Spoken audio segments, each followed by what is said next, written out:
Well, it's hard to continue after Aaron. So hi, good afternoon, everyone. My name is Babak, and I'm very excited to be here. So I'm from Air Canada.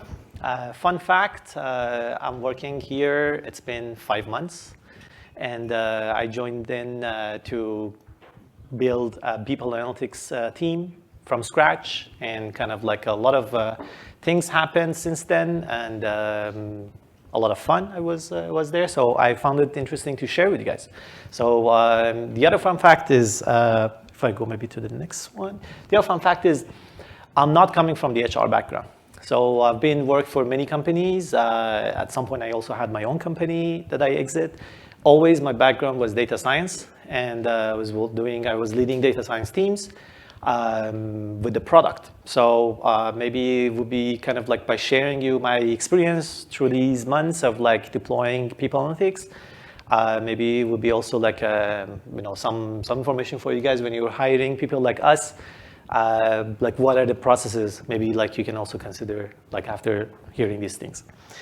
So today I'm going to go over people analytics based on the conversations I had with you folks, and also like the presentations I heard. That would be partly, I mean, like most of it you guys already are aware of that and you're part of that. But I'll go deeper into implementation of that, the operation challenges we had, as well as the more my focus area, data science. All right, let's start with people analytics. Basically, as we know, it's basically the practice of collecting the data, and we're doing it with the talent data, with corporate level. One challenge there for me, right there, was Air Canada has acquisitions, different companies. When it goes through different companies, not everything is, pretty much most of them are actually not consistent. When I consider the talent data across different companies of Air Canada and all that, it's not really easy to report at the corporate level. So that was one of the very beginning things that I was thinking, like we need to do something over there. And a lot to do of like data mapping, kind of like building things. So when I was like discussing that with my manager, with basically the VP, so we were like thinking of what benefits we would like to have. Obviously, talent acquisition is one thing we would like to have. And it's not that I made these, they were already there.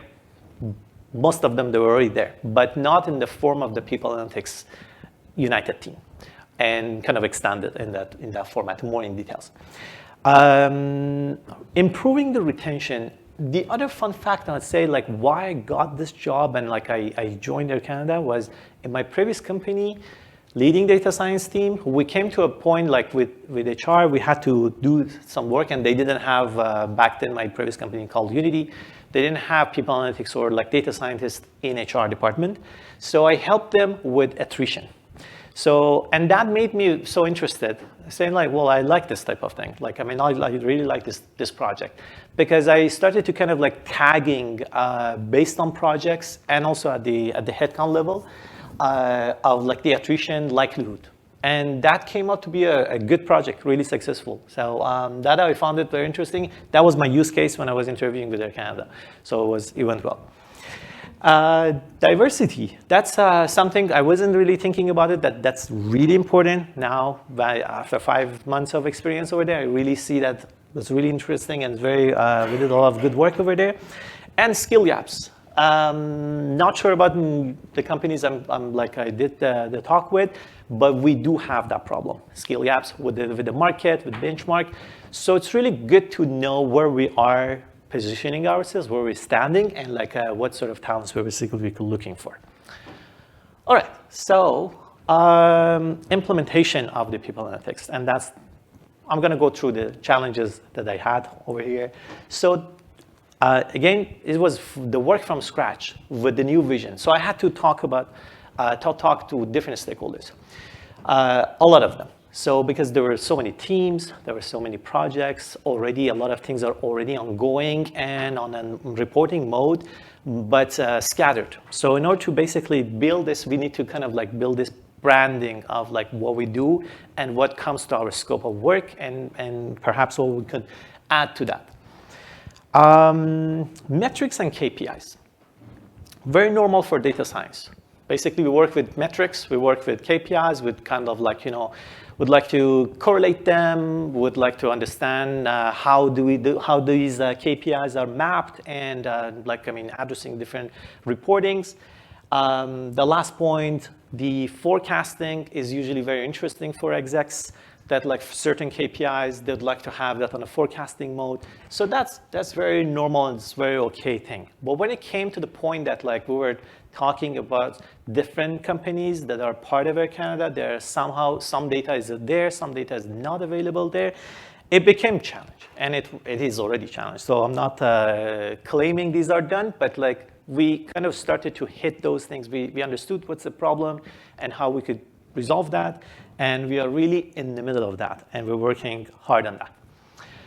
Data sources, really challenging for me. This thing really killed me because, there's so many different data sources that are available, and there's some of them really old data sets. It's been years not maintained. I'm not used to that at all. I'm coming from tech companies that like maintaining databases on a regular basis was really a need for me, and like I was thinking by default we should always have that. I've gone through data sets that like we haven't maintained for years, but it was a lot of data, and we found out like how big data set we do have and like what we use, small portion, to identify those things, to be able to consolidate in basically a single data lake. So that's from the data science perspective is very necessary, because like we would like to start merging and joining different data sets together and kind of like build reports for like reporting for business decisions. They don't necessarily consider this that like limitations of like one data set doesn't talk to the other data set and all these things. And in order to join different data sets, mapping, it takes place. In order to kind of like identifying different data to what granular level they are and all that. So that was, a lot of like, one of my big contributions to this job was like basically giving a sense to these multiple data sources, and making it scalable for like adding more and more. So reporting tools. Essentially, basically, we are in charge of reporting tools from our stakeholders' point of views. So we're looking for all these like stakeholders, projects, things of what's already there, what's already in place, where we can add more to that, and where we can like kind of identify the pinpoints that we can resolve. All these type of things are basically the right way to do that. And one of the contributions we did was we found out what sort of third-party tools we're using, whether or not like we do have alternative to those in-house, or we do have the capability to build them. So that's kind of like a necessary thing, because when it comes to third-party tools, well, it's okay, we're working with them, we do have contracts, but we start giving them limitations because of like employee data, some privacy data, all these things. We don't necessarily unblock the whole stream of the data towards them. We do already have contract with them, but we don't necessarily have that everything in place. So we also kind of limit them. So that's why for us, more or less at some level, especially when it goes really deep dive into analytical things, some of these like built-in in-house is more of a preference that we would like to kind of like to recover, as well as like the things that we could do and like it's not there, and we could use other data tools that it's like execs really need that. They say like, tell us what you want and we could help you. Another point I want to mention, very important and very kind of like, tricky for us, was these consistent and coherent and also the scattered reportings. Well, I joined and I kind of started reading about different reports, about different kind of like departments that are already, they were already in contact with my team members, and get to know, okay, how these things are done. And at some point, in parallel, we brought this kind of data centralization, and we made everything consolidated in one place. So that makes a big question of we need to do the transition from like old school, old model, to the new model system. And that's, we need to be careful of the discrepancies, different reports, like we don't want to kind of like build on a new data set, but but basically things, they don't work as before. So that's kind of is an ongoing task. I'm working, still hard on that. So last point and my most contributing point. So automation. That was my skill set, and I came from that background, and I started to learn more about the ongoing and recurrent tools and reports, and I started making more and more automation.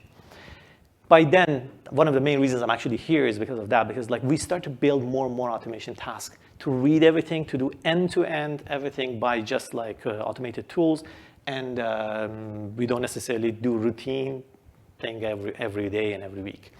So we do have ongoing reports sent out on Monday mornings, every week, or the first Monday of the month, and all that. So I was thinking why we're doing this all over again and again, same thing. So why we're not automating that?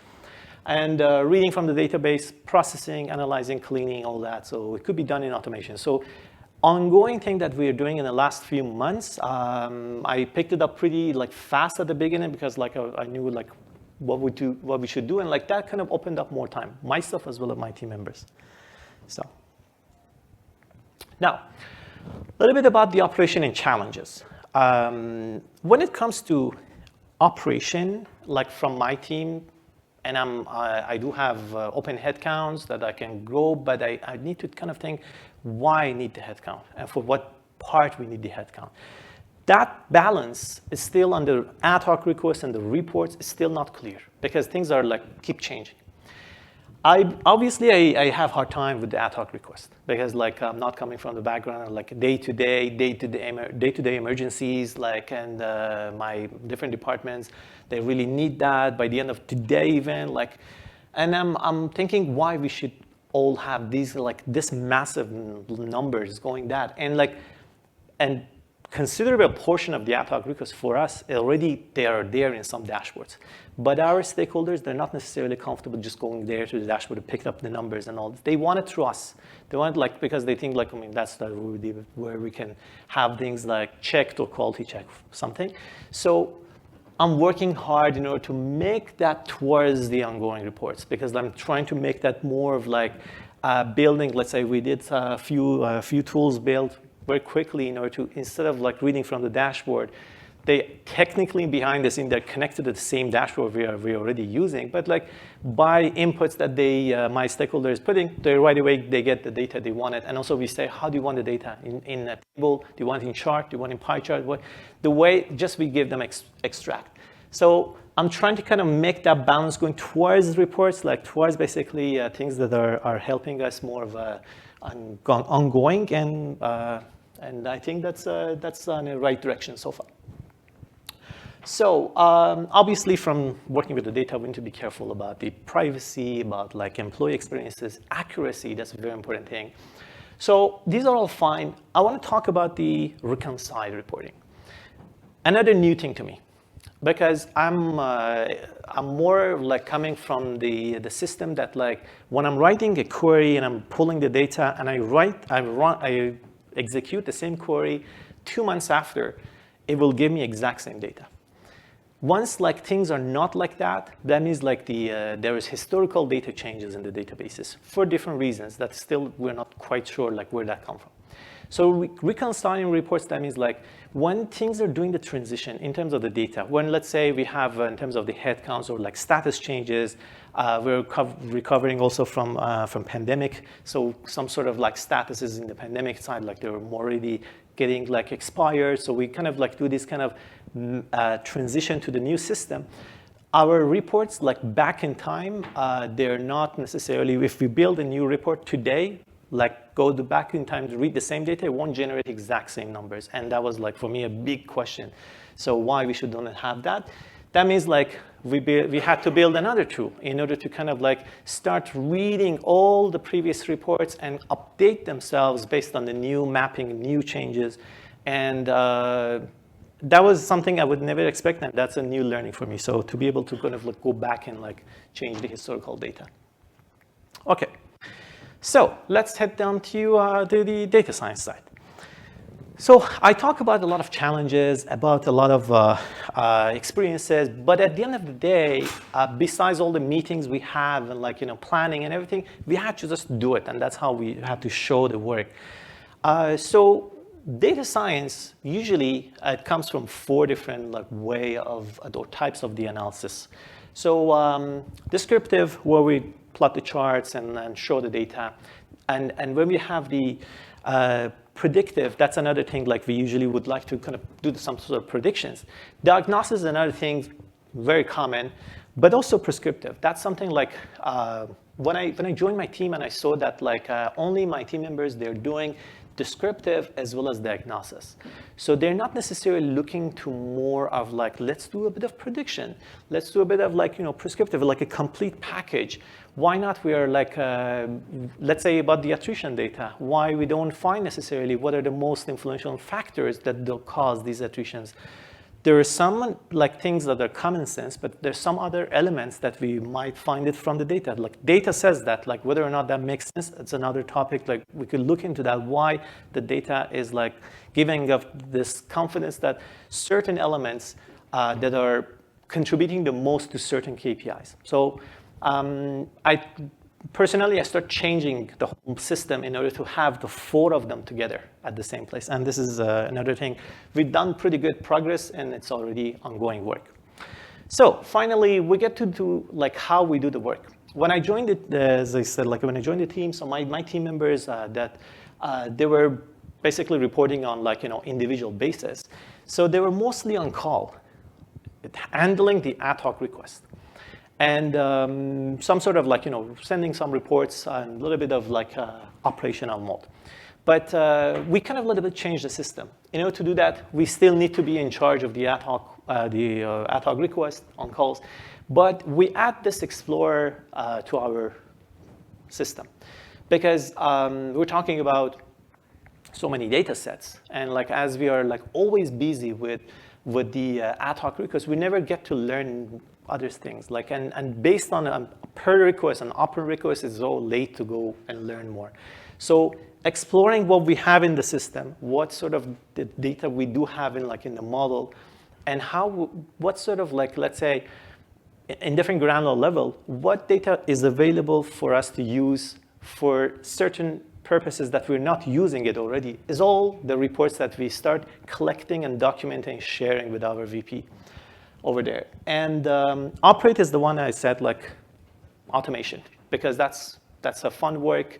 It gives us more of a dynamic work and basically makes us more efficient in doing that, and as well as the growth. So when I joined, I was told that onboarding for us is a long-term period. But I was thinking why we need to onboard everybody across the whole organization, across the whole data. Why we don't necessarily just think of project-based at the beginning and make people more productive at least for a portion of their time. So that's kind of growing mode, that kind of mix of the Explorer as well as the growth help us to function better and makes us working more in team of the data science.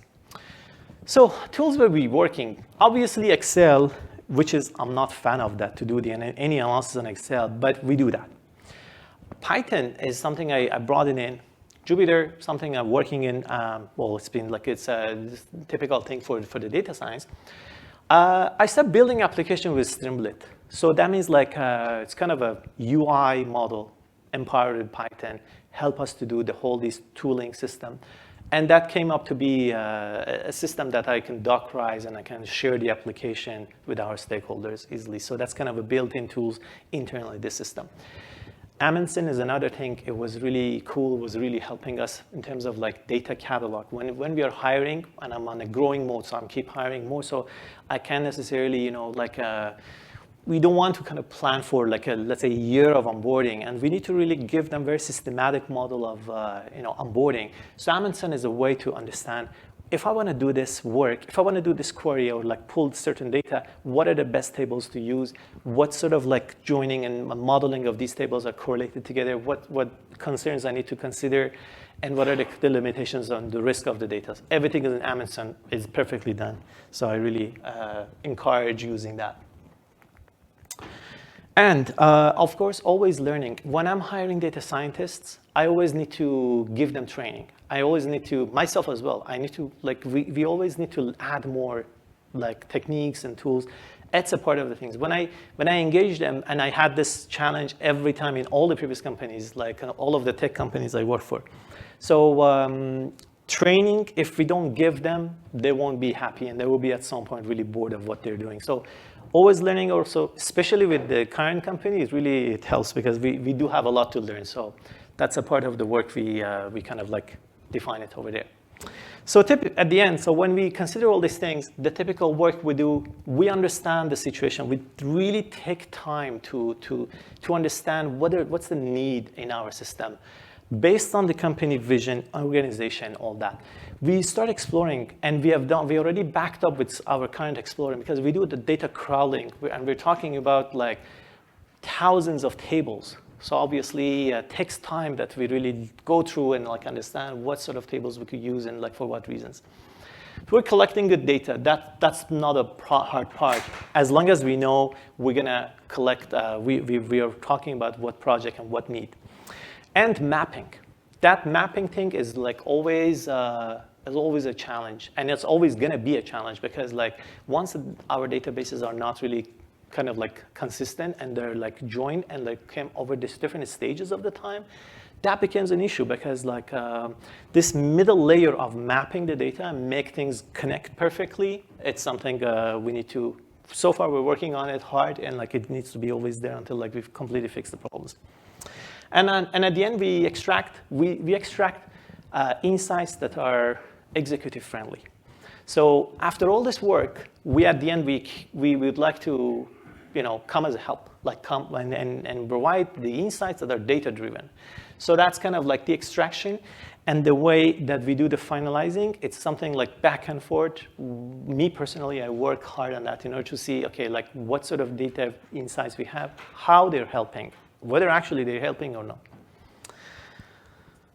And final notes to be able to share with you guys improvements. So 10% automation scripts are already in place, and that caused a lot of good things. Because of that, and because of the success over there, we could plan for another 20% of the automation scripts, so they're already in backlog. And that basically made us to already kind of reduce 25% of our recurrent reporting. So like we could just fix many things so quickly over there, and caused really 45% of the time management. We're talking about like reducing of one full Monday of like doing a work that has been done always in past in 1 hour. So it was just like that could be even done in more faster than that. So, but like we take the time to do the testing and quality checking. So 45% time management.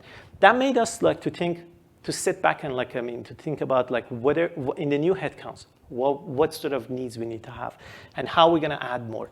Are we gonna add like more of analysts that like they're like on the reporting mode, or we're like moving towards like enriching the process of automation and building more tools? So that's something to be answered. So far we're not quite there yet. And final notes, deliverables. When I talk about to our stakeholders, one thing I get the sense is like always they want quick data to just grab, and they want the quick insights just to use in their presentation or meetings. The meeting is coming up so soon, they want it there and like everything. So we're thinking, okay, like we provide these deliverables, but they're gonna be there forever. They're gonna be there and used for other meetings too. So this whole process of like charts, what sort of charts we're providing, and that's important. One thing I added was summary. Our interpretation and storytelling, the one we are adding, that helps more. And that's better than like, although the charts should be self-explanatory, but like the way that we put the ad is like very executive friendly. And highlights, obviously, that's gonna mix them with that. And reference. Reference is on my last point because like one thing I found very important for them is to do the comparison with the previous years, even though they don't ask it. So we brought in another process that like once we have this kind of tools to generate a chart for you, you could just add other quarters all the way back and say I want this and this and this and this on the same chart. It gives you the same numbers all over. and you want to combine or you want it separate, everything is possible, and that gives you pretty clean, because like they always want to do, do the comparison. Again, that has to be reconciled. So that's like not, we're not reading from the past data, so everything is generated there. So in order to do the reference check, so we need to always kind of make sure they're up to date. And that was it. Sorry, it was kind of taking a little bit more time, but thank you.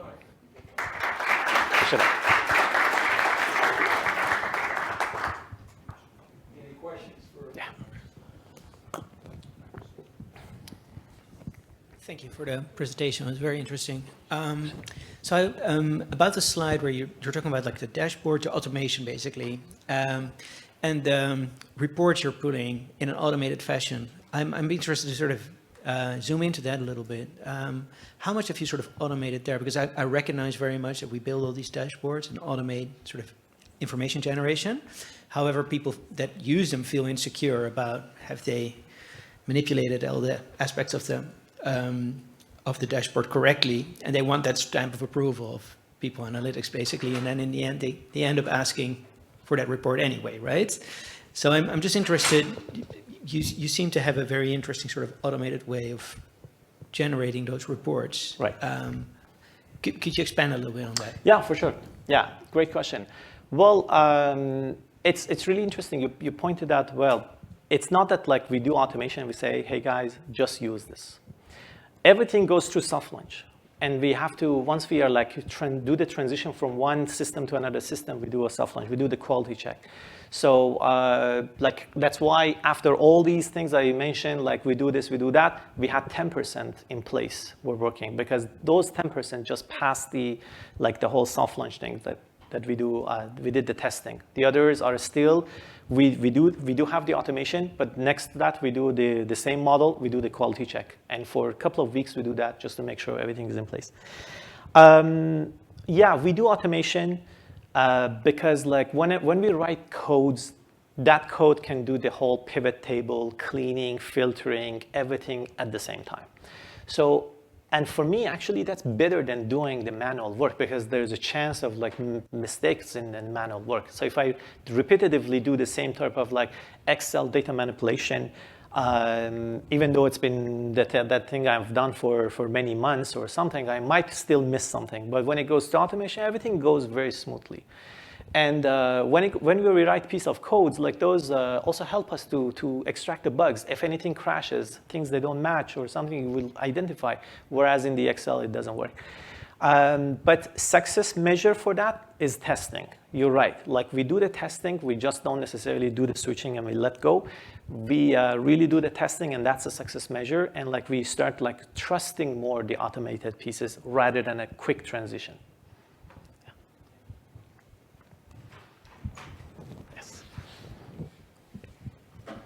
Great presentation, thank you. I kind of have two questions. One is, how are you prioritizing the complex data science studies that you're doing? One. And the second part of that is, when you do that and you're working with personally identifiable information and there's data privacy concerns, as you rightly pointed out, how are you addressing bias in the analysis that your data scientists do, or how are you addressing the responsible use of AI technology? Okay, so first question in terms of the priority, very interesting question. I'm not really in a position of thinking about that because I'm new, and for me, some of these projects, they make really good sense and I really like them, but like my manager, my VP, basically they like change the priority level because of the needs and things. And a couple of these things, they also come to business decisions, also like different projects. So some of these projects are from the third parties are going to be terminated, and like we want to kind of like do the covering of that. So that I can't necessarily, I don't have that maturity at that point of like understanding whether, but in my previous companies, when it was like the case like that, I could answer that because I was there for years. And as I'm learning more, I understand like what are the takeaways, or what are basically the adding values from each one of these, and who is going to use that.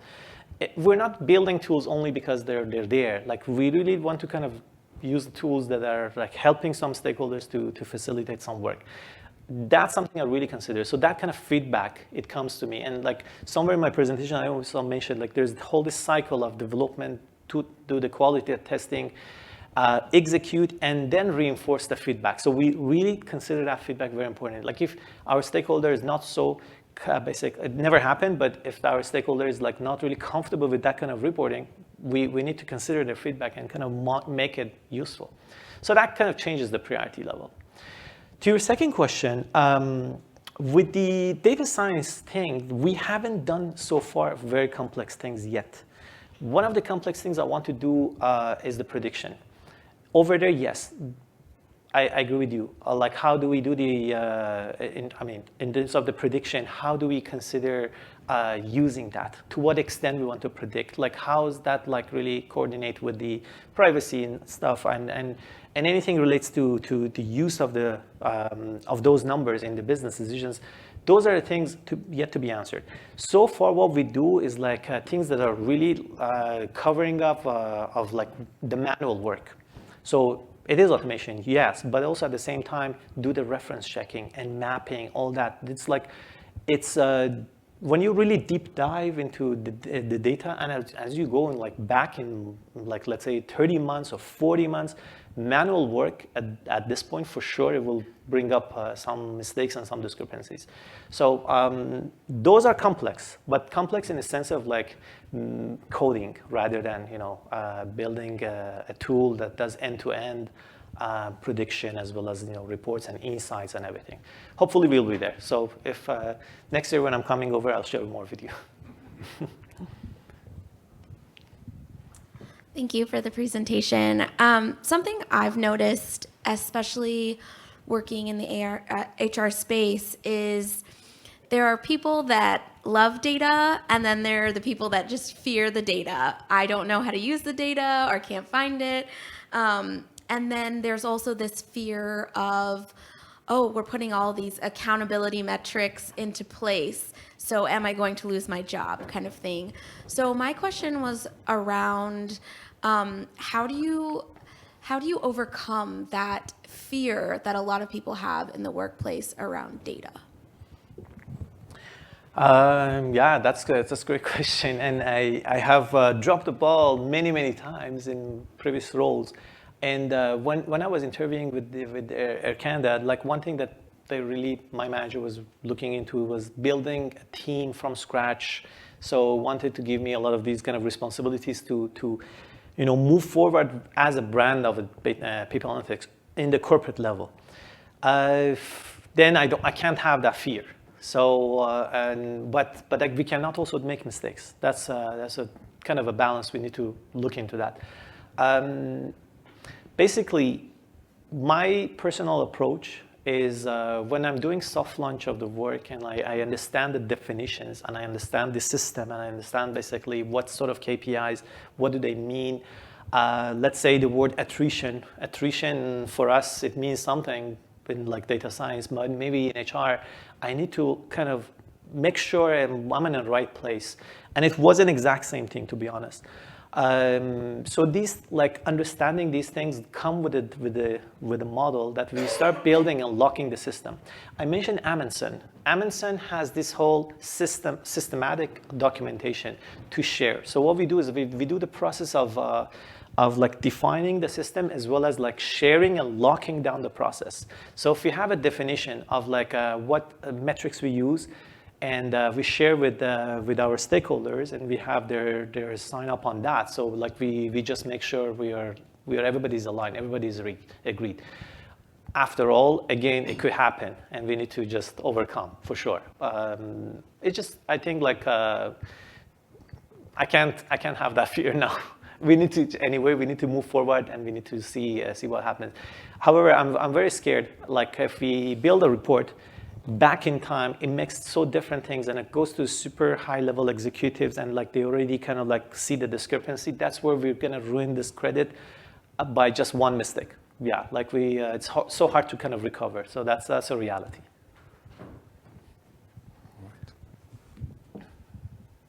Into that same line of fixing reports retroactively, we face some similar problems that we do changes in the system. We do retroactive updates, so probably the headcount that we had for January, it's a little bit different. We know the explanations, but maybe the senior leaders don't. How have you managed the change management so that your leaders know that it is expected? Because first, we're allowing it from a process point of view. There's another question if we should or shouldn't do that. But how are you managing the expectation and change management that it's like I reported one number in January, we're in March, we're probably reporting a slightly different one? How are you dealing with that? Well, that's the point, right? So reconciling, it's the point of it. I was surprised, to be honest, the first time when I built a report, and I'm sure of my work, but then we found that like it's different with the past. And why it was different with the past? Because of some changes that took place, and back in time, we start changing some updates, and and that's not even us, some other department, they did that. So kind of like whole mess, yes. So there are three things like I do. One is reconciling. When I build a reconciling model, that means I dump in our reports, past reports in there, into the system, and I execute the app that we already made, and that finds every file already there, and kind of start updating this, and making them like map to the new system. But that's just a backup. We're not changing the previous ones. So when we put it in the reporting, number two is like we do the comparison. So the slight changes, they are aware of that. So that's our new number versus the previous number. At the beginning, for the few weeks, I did that. But it's been weeks that they say drop the previous one because they start understanding this thing. So we kind of like educating this towards let's consider the new system. And number three is Amundsen. Amundsen is like really great. I really recommend like we do this data catalog system in order to have the understanding of when you kind of do the data hierarchy, the understanding of that helps us to have, for education purposes. We can share in detail or at any level of granularity with our executives why we came up with this logistic and where that come from, where is that basically standing, and what data is being affected. With the combination of the three, I think like we are working on towards that. And on the other hand, also they hired us. They hired us for fixing these things. And like, of course, they have been like data discrepancies in past with no explanation. But now we are here to understand, okay, why this came, and like what we could do, or whether actually this transition is a good thing, or we need to adapt with the previous system. So this is a kind of a thing like we're figuring it out. Thank you.